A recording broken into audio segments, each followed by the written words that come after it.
and I followed the wishes of the patient, and I let those embryos die in culture. Hello, my friends. The issue of in vitro fertilization is very confusing today. It is being promoted by the likes of President Donald Trump, Vice President J.D. Vance. And you'd think it's something really great because it's, bringing life to couples who can't have children. And yet it's much more complicated. We have with us someone today who ran a lab for in vitro fertilization. He is a PhD who has dealt with this personally and left the practice, the work in that area, out of his personal convictions. We're going to learn what those were in this conversation with Dr. Turczynski. Thank you so much for joining us. It's a pleasure. Really appreciate the opportunity to speak with you today. Let's begin, as you always do, with the sign of the cross. In the name of the Father, and of the Son, and of the Holy Ghost. Amen. Let me start off, Dr. Craig, if you don't mind, I'll call you Craig. Does that work for you?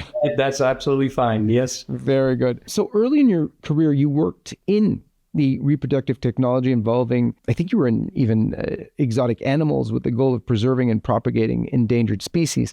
But then after that, you obtained additional medical degrees working, focusing on IVF for couples for several years. But then you walked away from that, from the whole IVF industry. What led you to do that? Many people don't realize that, especially when IVF first started, the laboratory technology, that knowledge and experience came from people in the animal industry.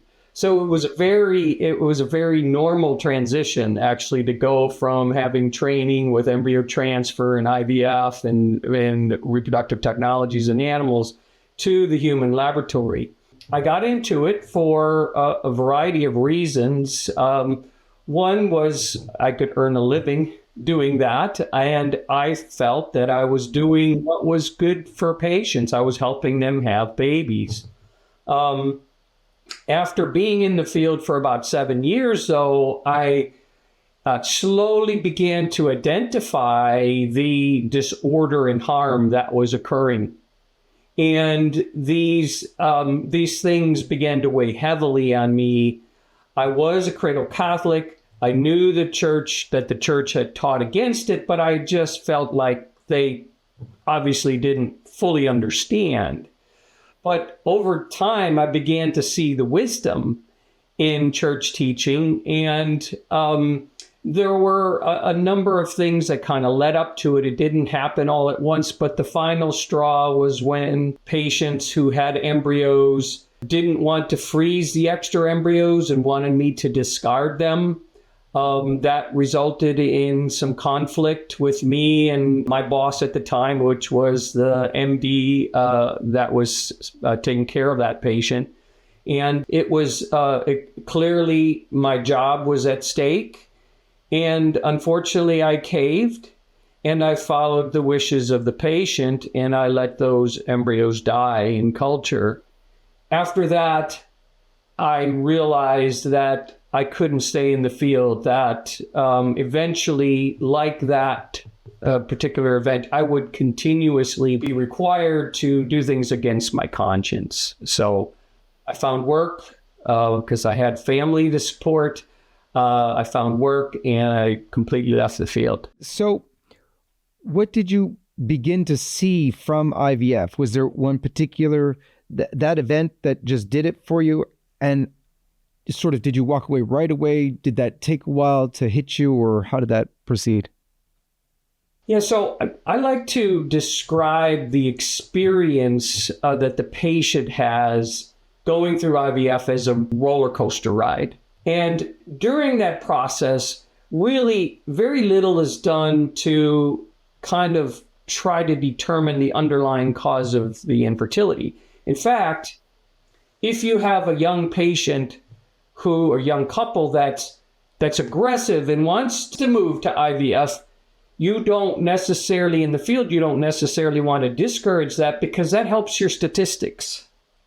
The younger your patients are, the less serious their infertility, the better chances there are for conception. And so during the course of that roller coaster ride, it's it's very difficult. It produces a lot of pain, and there's ups when things are going well, and then down when they're not. And the most painful of it all is when, after all of this trauma, so to speak, and maybe even multiple attempts, the patient may have a positive pregnancy test that results in a spontaneous abortion, or an ectopic pregnancy, where now that not only does the fetus not survive, but the woman's lost her tube. So there's just a lot of pain and difficulties that the patient experiences. And then also there's very many social and legal issues that come up. There was a publication that the American Society for Reproductive Medicine used to put out called Legally Speaking. And it was a lawyer that was heavily involved in the kind of the legal aspects of IVF. And there were essentially cases that were published, stories about those cases every single month. And you can't make it up, right? Whenever you have taken embryos or gametes out of the body and you put them in storage, or you use surrogacy, things get very ugly and very messy if there is, say, a separation between the couple. And so they kind of, you from a natural law perspective, you look at that and go, that there's something not right about that. It doesn't make sense. So what are we doing? So on the inside of the industry, do you think the sort of roller coaster kind of stuff, even the pressure that's there on the couple, is it out of laziness, or is it a profit motive? What's behind that? Yeah, I think to the largest extent, the people in the field genuinely want to help couples. They just believe, they truly believe that the technological approach is the best. And however, I will add the caveat that, laboratories are to construct a laboratory, you're going to pay $500,000 to $1 million in equipment.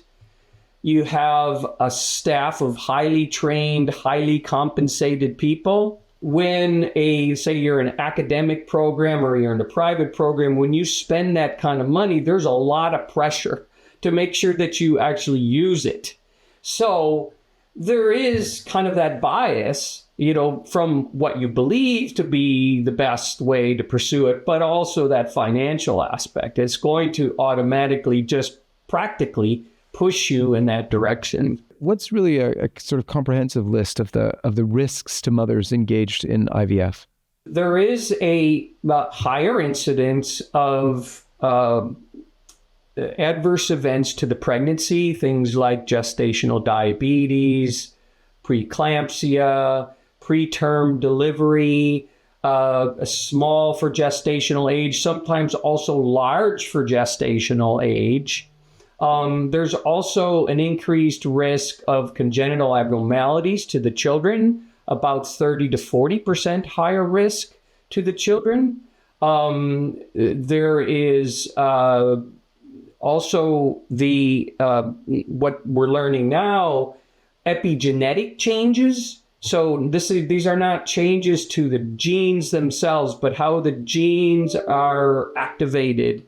It's so that a person that was born through IVF could have health issues later in life associated with those epigenetic changes. And so not every person that's born through IVF will have that. The vast majority of them are normal. However, there is definitely an increased incidence that's indisputable. There's been study after study after study done that has proven that. So that is there. There's a few different reasons for that. One could be a large part is the fact that the health of the couple is not necessarily maximized before they're in essence forced to conceive. And two is when the woman goes through these procedures, it's stressful.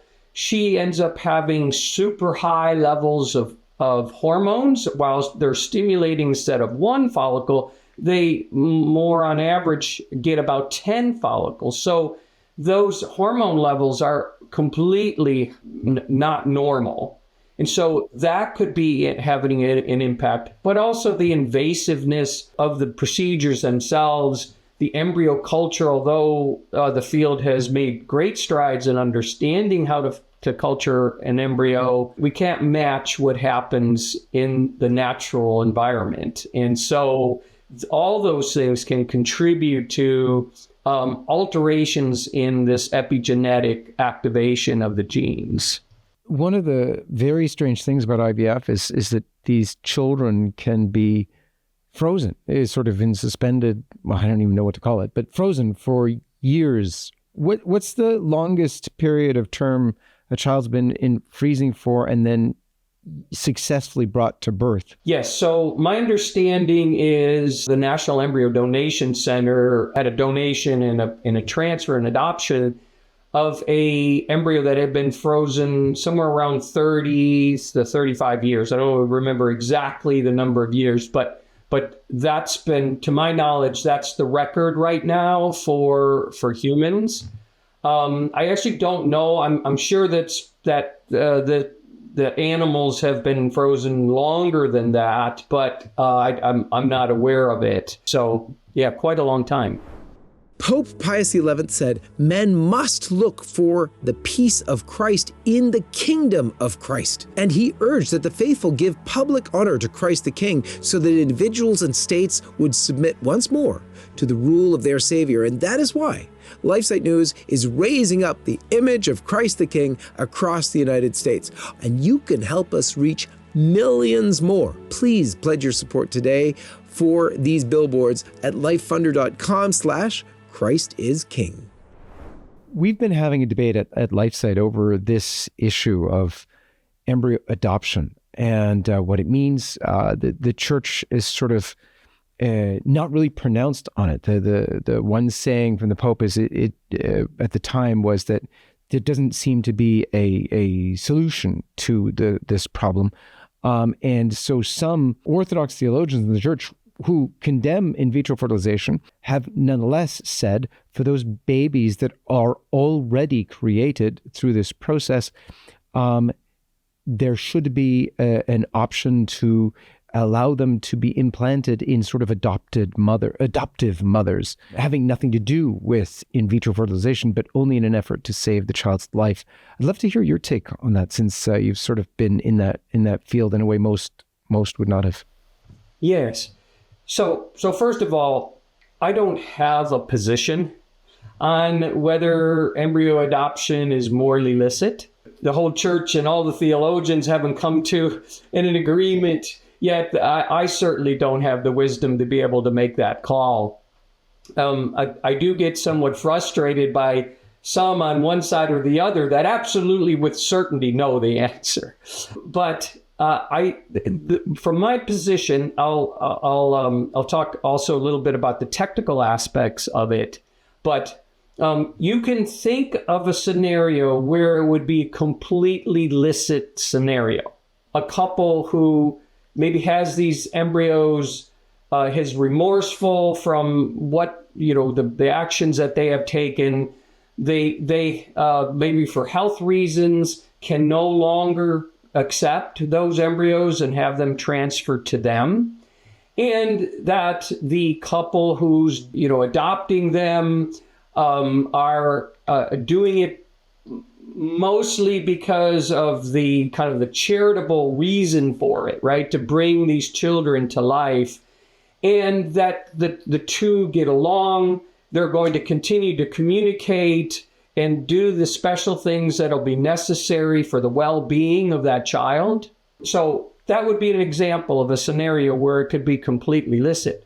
But in a pluralistic, practical world that we live in, that probably doesn't happen very often. And so there are lots of ways in which harm can come to that child because of the way they were brought into the world.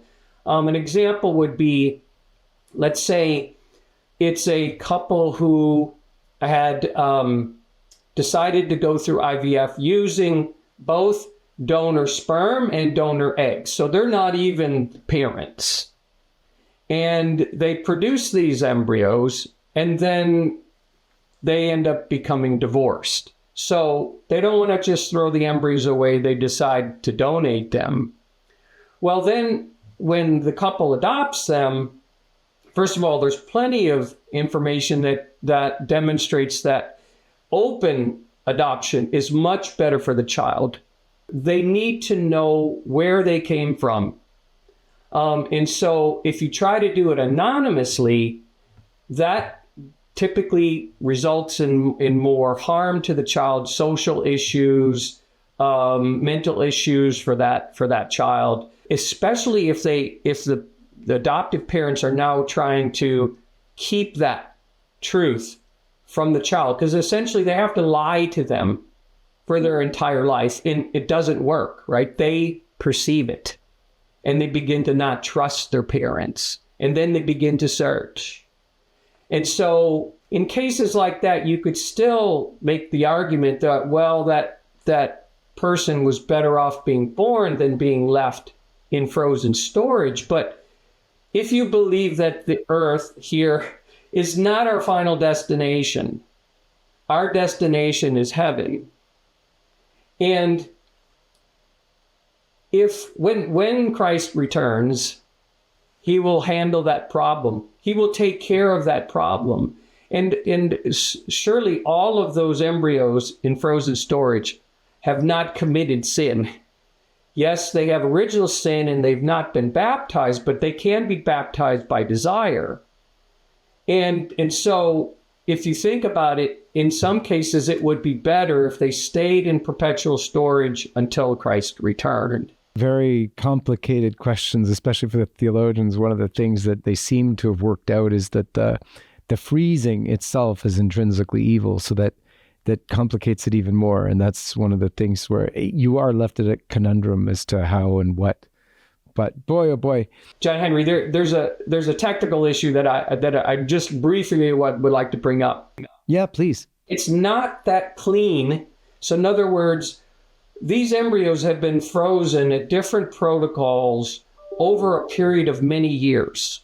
In some cases, the records are not all there for exactly how they're frozen. And techniques have evolved. So when somebody may be thawing an embryo that was frozen in the, say, early 90s or the late 80s, and here it is 2025, it may not be the most ideal method for those to be thawed. And sometimes many embryos can be frozen together in a straw.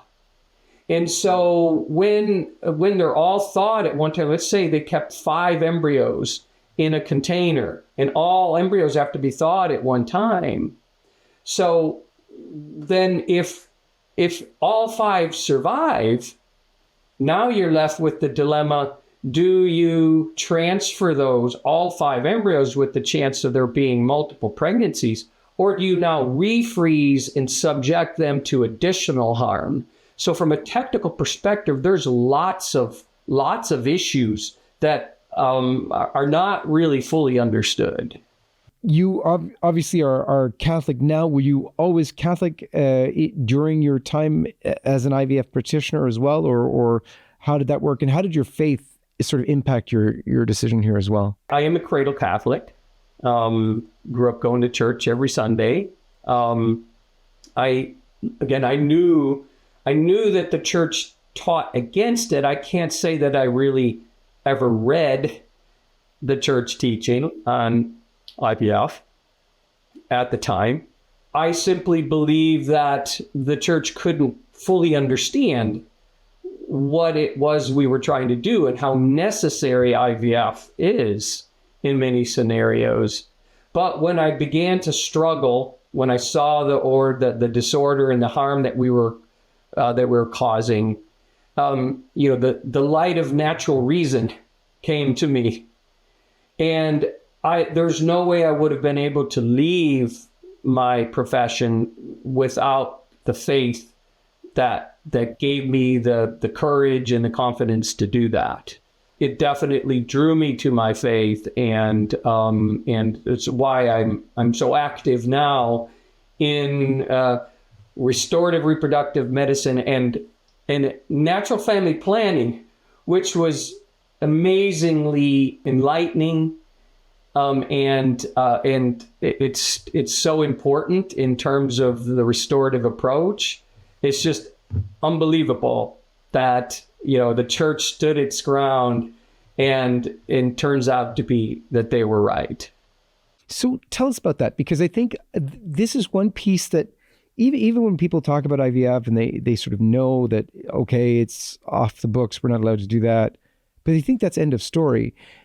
And yet the methods that have been developed to help women who are having trouble with infertility and couples are actually at a better success rate than IVF itself. Tell us about that. Tell us about what you do. So today I work on a couple telehealth platforms. One is My Catholic Doctor, and the other one is FEM. And I've kind of developed filled a need in terms of the men, because there began to be some treatment, some restorative treatment for women through NAPRO. Everyone's heard of NAPRO, Dr. Thomas Hilgers and the work that he did. And now there's other methods to go along with that. It's becoming a whole field where we now can debate, and we can debate the fine points and share best practices. But what's really wonderful about it is natural family planning is used as a diagnostic tool. That's kind of the baseline. Use it as a diagnostic tool to establish whether the cycle is normal, and when there's observations there, that can lead to an understanding of what might be going on. And then the chart works as a device to time accurate blood tests and other diagnostic procedures like ultrasound or even surgery. And then when it comes time to treatment, the chart helps to define when those treatments are conducted. For instance, if a woman needs some hormonal stimulation in order to have a normal ovulation, still only shooting for one egg, but sometimes hormonal stimulation is necessary for that. Or even for the man, let's say the man has anti-sperm antibodies. So he has immune response to his own sperm. So you can actually treat that man with immunosuppressive drugs, but you don't want to do it blindly and have him be immunosuppressed for a whole month or longer. It's better to be able to know exactly when the woman is going to be in her fertile period and start the immunosuppressant at the right time in regards to that. So by the time that the egg is ovulated and fertilization is going to occur, he will have been suppressed enough that the antibodies will allow the sperm to work. So it can treat both couples. And the natural family planning method is very, very important. I know because we personally have a child because of this very thing, because my wife, after our seventh child, she had 3 miscarriages. And she knew, as many mothers know, that she was to have another child. But after losing 3, we were told by our doctor at the time, you'll never have another live child. You got to come see me about your options. And it was a very sad experience, but she prayed earnestly, let him not be your prophet, O Lord. And it was very interesting because after that, we, through charting and then through, we were prescribed by the NAPRO tech doctor, progesterone that gave us our miracle baby, who's now 13. So it's a beautiful work that you and many of your colleagues are doing. And it's the answer to so many prayers. And it's out there for people who are struggling with infertility, just got to know, you've got to look up a NAPRO doctor and someone. So where can they get a hold of you to direct them to the right path? My Catholic Doctor. So just the whole word is one word, mycatholicdoctor.com. And on there is a whole group of very faithful providers. You scroll through there. If you want to find me, I'm in every state. I could be seen by anybody in any state.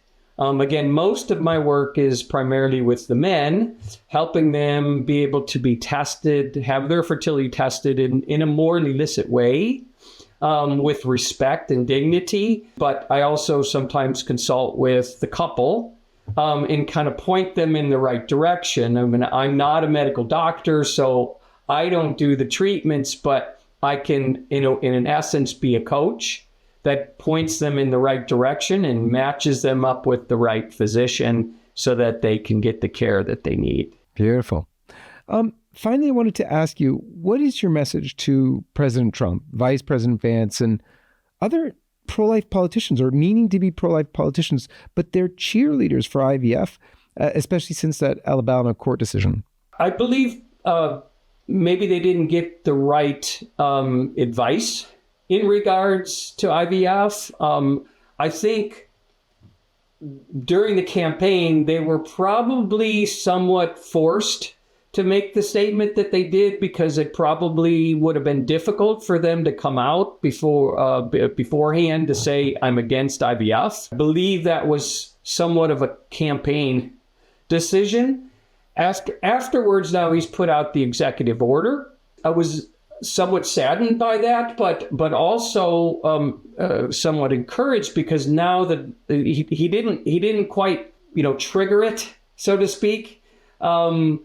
He's really just starting the dialogue, and so this discussion that we're having today has been magnified across the country. Multiple voices on both sides, of course. And my hope and my desire is that at the very least, we're going to get more support for the restorative approach. Most people don't even know about it. I mean, unless small Catholic circles of people know about it, about NAPRO, there's FEM, there's Neo-Fertility, there's these brands of restorative reproductive medicine, but the general public doesn't know. And so I'm hoping that at least this discussion is going to bring it to light. I've been able to participate in some publications through the Heritage Foundation, through the Charlotte Lozer Institute. So we're trying to get the message out there, but it's, of course, being drowned by everybody's voices out there. And we need to be active in this debate, for sure. Protecting your money doesn't have to be complicated. With stocks, bonds, and crypto, it's easy to feel lost. But gold and silver have been trusted for centuries as a simple, stable store of value in uncertain times. If you had invested $35,000 in gold at the Millennium, an amount you can give today tax-free to anyone you love, it would have grown to be worth over $325,000. Call our team at 610-326-2000 and let us step you through crafting a solution for your family. I think it's incredible that the most successful infertility treatment that follows God's plan for procreation is out there and people don't know, mostly because the profiteering that's done from the inside of the IVF industry drowns out the truth of the natural way to do this, with obviously help, but still the natural way to do this, which would solve the problems for the majority. It's unreal. But that's why I commend you so much and your colleagues for your great work. And it's a work of the Lord for which we're rooting for you, praying for you. God bless you, and thank you for joining us. Yes, thank you so much. It was a pleasure speaking with you. And God bless all of you. And we'll see you next time. The Lord be with you. I'm Deacon Keith Fournier, and I hope you enjoyed this video from LifeSite News. Check the links in the description for more content like this. You can also connect with LifeSite News on social media and stay up to date with the latest news on life, faith, family, and freedom. Thanks for watching, and may the Lord bless you.